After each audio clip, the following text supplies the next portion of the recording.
In the bleak final months of 1942, even the most optimistic U.S. commanders quivered at the thought of the Japanese Navy's potential for destruction.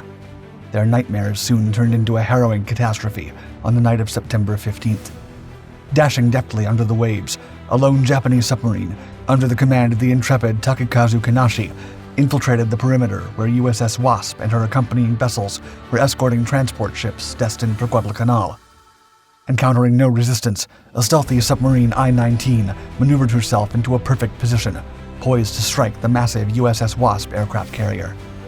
Kinashi unleashed a torrent of 6 oxygen-fueled Type 95 torpedoes in a heartbeat, carving a path of devastation. 3 struck true, ripping enormous gashes in the carrier's hull and igniting violent fires within the beleaguered warship.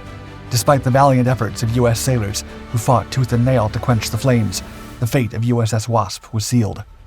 Yet, the infamous path of devastation from Japan's most notorious submarine had just begun.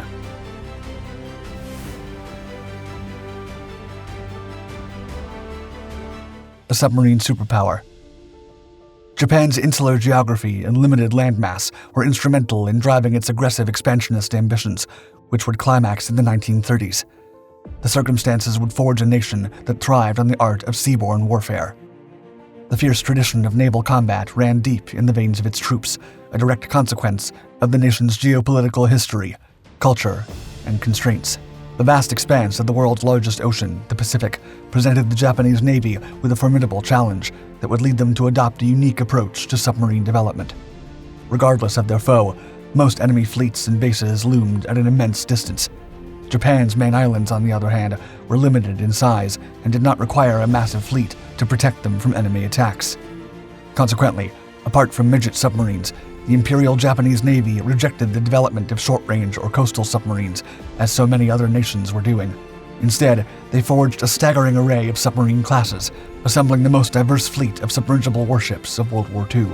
This impressive arsenal would ultimately include manned torpedoes, midget submarines, medium-range submarines, purpose-built supply submarines, fleet submarines, and high-speed submarines, boasting the second fastest submerged speed achieved during the war.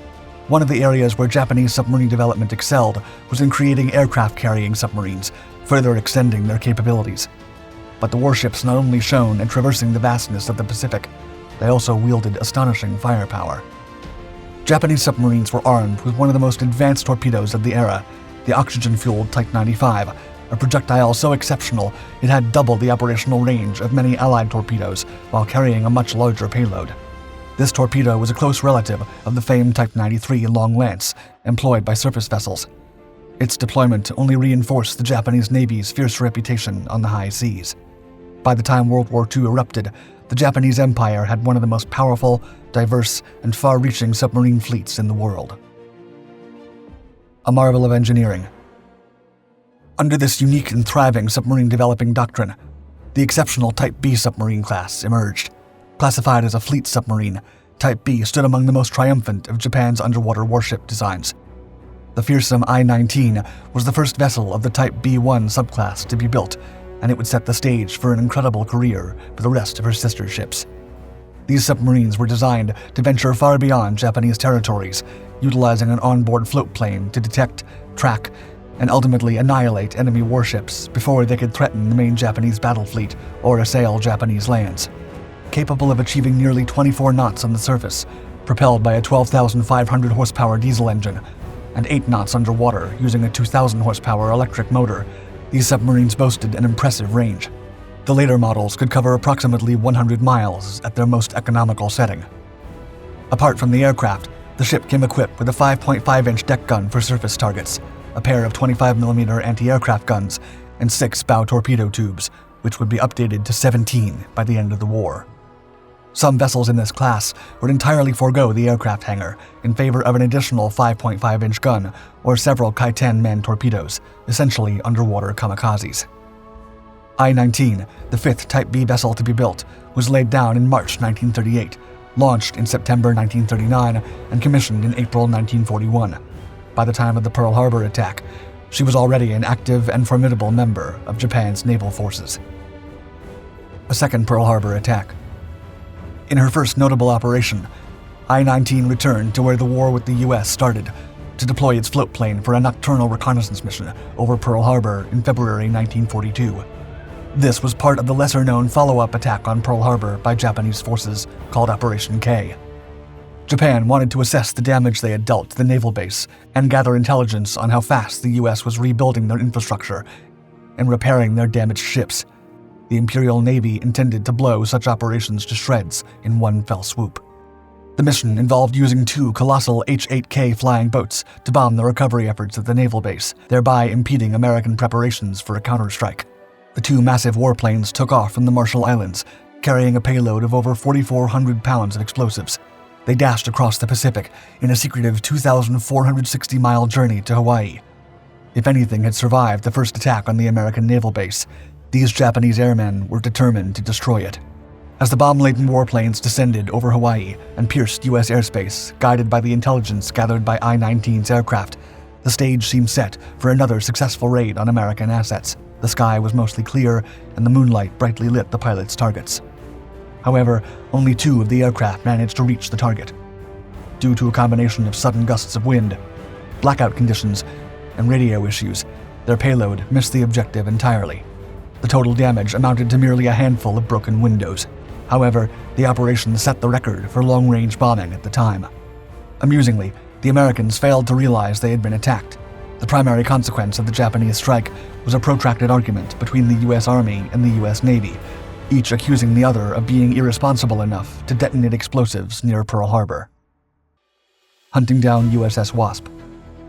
I-19's first major mission turned out to be a significant disappointment, which did not accomplish any of her objectives during the operation, but there was more to come from the submarine and her crew.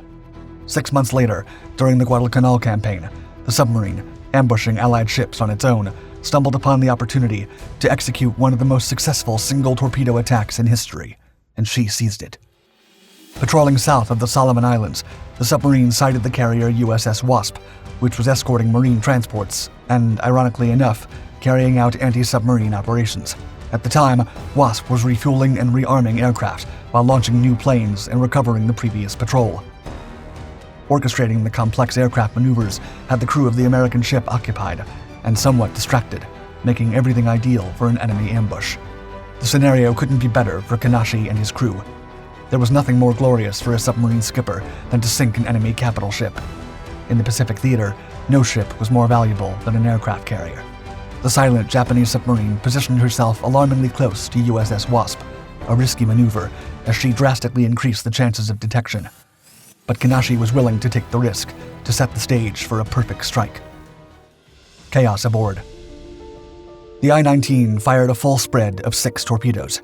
The projectiles dashed under the waves, leaving an ominous yet barely visible wake behind them. At the last moment, U.S. lookouts spotted 3 of the incoming projectiles. The men screamed furiously, and alarms rang across the massive warship, prompting Wasp to turn hard starboard. But as fiercely as the crew tried, the 14,900-ton behemoth could not turn fast enough. A second later, the 3 torpedoes struck in quick succession. One, possibly affected by the explosions of the other 2, emerged from the water and hit above the waterline. All 3 struck the ship's fuel tanks and magazines. As chaos engulfed Wasp and her crew, the other 3 torpedoes, fired by I-19, continued to dart underwater. The projectiles missed the carrier, but as if guided by destiny, they were now in the path of the other American warships. 2 projectiles narrowly missed USS Helena and headed for the destroyer USS O'Brien, which veered madly in the last second, dodging one but colliding with the other. The last torpedo passed under Wasp, missed USS Lansdowne, and struck the battleship USS North Carolina a few minutes later. I-19's violent torpedo barrage instantly became one of history's most lethal submarine attacks.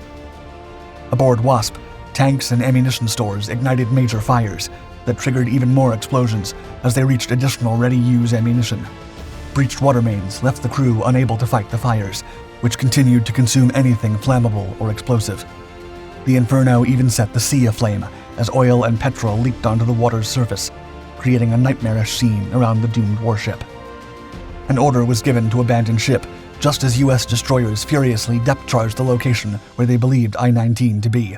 The destroyers unleashed all of their anti-submarine weaponry to allow rescue efforts for Wasp's crew to commence. Aftermath. The evacuation was underway, despite the growing firestorm swallowing the ship. The process took over 40 minutes, and once the captain was sure no survivors were left on the carrier, he ordered the massive ship to be scuttled by U.S. destroyers. The ship's sturdiness and the awful performance of the American Mark 14 and Mark 15 torpedoes resulted in the carrier taking a long time to sink, finally plummeting bow first at 9 p.m. The heavily damaged O'Brien managed to travel almost 3,000 miles further before succumbing to the damage and sinking before she could reach port. Despite a 32-foot hole in her side, North Carolina maintained formation, but required over a month in dry dock for repairs. During the attack, 193 men perished and 366 were wounded. All but one of the 26 airborne aircraft made a safe journey to the nearby carrier Hornet before Wasp sank, but 45 aircraft went down with the ship. Another Japanese submarine, I-15, diligently observed and reported the sinking of Wasp, while other U.S. destroyers kept the I-19 occupied. Skillfully evading 80 depth charges, the I-19 escaped untouched and accomplished a legendary feat. She would go on to reinforce and resupply Japanese garrisons in the area before evacuating them as part of the Tokyo Express. Furthermore, the infamous I-19 would continue her destructive path as she operated near Fiji, sinking cargo vessels for months. Later, in a sinister incident, the I-19 surfaced and machine-gunned survivors of a sunken ship while in their lifeboats. Shortly after, USS Radford made contact on the surface using radar. It was I-19, which immediately submerged. Radford pursued the submarine with depth charges. Again, the submarine deftly evaded the explosives until her luck ran out, and at least one of the charges found its mark.